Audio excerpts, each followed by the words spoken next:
حج نہیں کیا سخت وعید ہے اس کی۔ اللہ کے نبی صلی اللہ علیہ وسلم کی حدیث ہے، حضور صلی اللہ علیہ وسلم نے فرمایا کہ جو شخص صاحب استطاعت ہونے کے باوجود حج نہ کرے وہ میری طرف سے چاہے یہودی مرے چاہے عیسائی مرے، یعنی اللہ کے نبی نے اپنا تعلق اس سے ختم کر دیا۔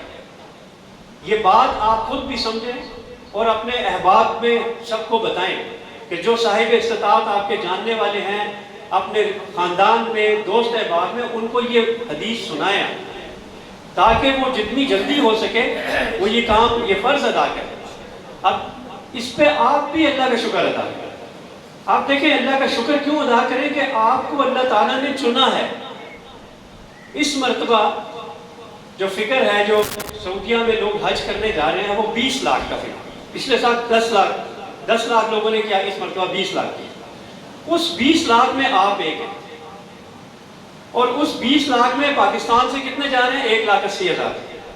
پاکستان کی آبادی 22 سے 25 کروڑ ہے، اس میں سے 1,80,000 جا رہے ہیں، ان میں سے آپ ایک ہیں۔ یہ اللہ کا انعام ہے نا، ورنہ پیسہ تو آپ کے ساتھ اور بھی بہت سے لوگوں کے پاس ہے، لیکن اللہ نے آپ کو چنا۔ تو یہ جذبہ شکر اپنے اندر پیدا کریں، شکرانہ ادا کریں۔ پہلے بھی آپ کرتے ہوں گے، لیکن کم از کم آج سے خاص طور پر شکرانے کے مختلف طریقے ہیں۔ شکر کا سجدہ ادا کریں، زبان سے شکر ادا کریں، یا شکر کے 2 رکعت پڑھ دیا، 2 رکعت شکرانہ پڑھ لیں کسی بھی نماز کے ساتھ۔ آج سے شروع کریں، روزانہ 2 رکعت کسی ایک نماز کے ساتھ آپ پڑھا کریں۔ اب اس کا فائدہ کیا ہوگا؟ اللہ تعالیٰ نے خود اپنے کلام کے اندر ایک فارمولہ بتا دیا کہ جو چیز آپ چاہتے ہیں کہ مجھے اور حاصل ہو، بار بار موقع ملے، تو اللہ تعالیٰ نے قرآن میں فرمایا وَلَئِن شَكَرْتُمْ لَأَزِيدَنَّ، اگر تم میرا شکر ادا کرو گے تو میں وہ نعمت آپ کو اور زیادہ دوں گا۔ اور یہ ایک ایسی نعمت ہے کہ یہ آپ کو، یہ میرے الفاظ انشاءاللہ بیت اللہ جا کے یاد آئیں گے، جو خاص طور پر پہلی مرتبہ جا رہے ہیں۔ جو شخص بھی بیت اللہ میں چلا گیا، چاہے حج کے لیے، عمرے کے لیے، اس کی ایک ہی دعا ہوتی ہے، اللہ یہاں بار بار حاضری نصیب فرما۔ اور اس کے لیے فارمولہ اللہ تعالیٰ نے خود بتایا، جتنا شکر ادا کریں گے اللہ اتنا موقع دے گا۔ وہاں بھی شکر ادا کریں، یہاں بھی شکر ادا کریں۔ اور اس کے ساتھ ایک اور میری آپ سے گزارش ہے کہ 2 رکعت حاجت کے روزانہ پڑھا کریں کسی نماز کے ساتھ، اس لیے کہ آپ نے فیصلہ تو کر لیا، آپ نے اپنے پیسے لگا دیے، اپنے چھٹی کا انتظام کر لیا، پیچھے گھر والوں کے لیے انتظام کر لیا، لیکن ابھی حج کے ہونے میں بہت دن باقی۔ آپ نے اتمام حجت کر لیا، لیکن اللہ کے کام ہے، پتہ نہیں اللہ آنے والے دنوں میں کیا کسی کے ساتھ کیا ہونے والا ہے، غیب اللہ جانتا ہے۔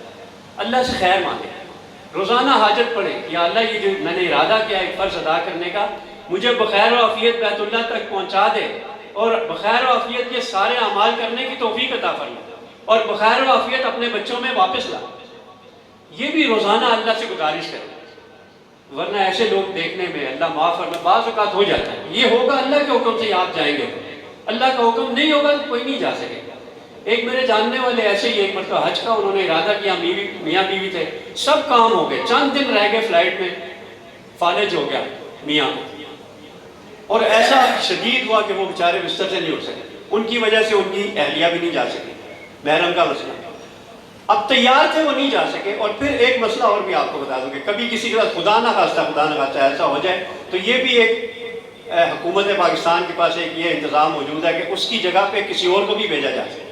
تو انہوں نے اپنے بھائی کو اور ان کی اہلیہ کو بھجوا دیا جنہوں نے سوچا ہی نہیں تھا۔ یہ ہے قسمت۔ اس لیے اللہ سے حاجت کی آپ مانگے کہ یا اللہ خیر و عافیت سے مجھے یہ فرض ادا کرنے کی توفیق عطا فرما۔ یہ آپ کے اوپر فرض ہو گیا تو یہ فرض ادا کریں، شکر بھی ادا کریں اور فرض بھی، آپ اس پہ حاجت بھی اللہ سے حاجت مانگے کہ یا اللہ مجھے عافیت کے ساتھ پہنچا دے، اس عمل والے شہر میں عافیت کے ساتھ پہنچا دے۔ تو یہ ضرور یہ 2 گزارشات میری تھیں کہ ان کے اوپر آپ عمل کریں۔ دوسرا، وہاں جا کر آپ نے جو یہ میں نے کہا کہ فلا رفث ولا فسوق ولا جدال فی الحج، ان سے بچنا ہے۔ آپ یہ دیکھیں گے، آپ جیسے ہی سعودی عرب کی سرزمین پہ لینڈ کریں گے، ایئرپورٹ پہ ہی آپ کے سارے صبر کے پیمانے لبریز ہیں۔ کسی کو برا بھلا نہیں کہنا ہے احرام کی حالت میں، غیبت نہیں کرنی کسی کی۔ آپ نے سعودیوں کو جاتے ہی لوگ برا بھلا کہا، او جی ہم اتنے، ان کا ایک نظام ہے، 20 لاکھ حاجیوں کو ریسیو کرنا ہے، ان کو اپنی جگہ پہ پہنچانا ہے۔ آپ احرام کی حالت میں، آپ کا سفر شروع ہو گیا، آپ ذکر اذکار کریں، بس آپ نے جلدی پہنچ کے کیا کرنا ہے، کوئی حاضری تو نہیں لگے گی نا ادھر۔ تو آپ تسلی سے، صبر سے کام لیں۔ اخلاق اپنا درست رکھیں. اللہ تعالیٰ کو سب سے زیادہ بہترین اخلاق پسند ہے. تو اس کے بعد اب آج کے جو پروگرام میں حاجی نسیم مغل صاحب یہ آپ کو باقی سارے مسائل اور حج کی تیاری کے لیے اور پورا حج کیسے کرنا ہے وہ سارے مسائل اور پورا طریقہ آپ کو انشاءاللہ بتائیں گے. یہ میرے استاد ہیں, میں نے قرآن ترجمے سے پڑھا ہے الحمدللہ.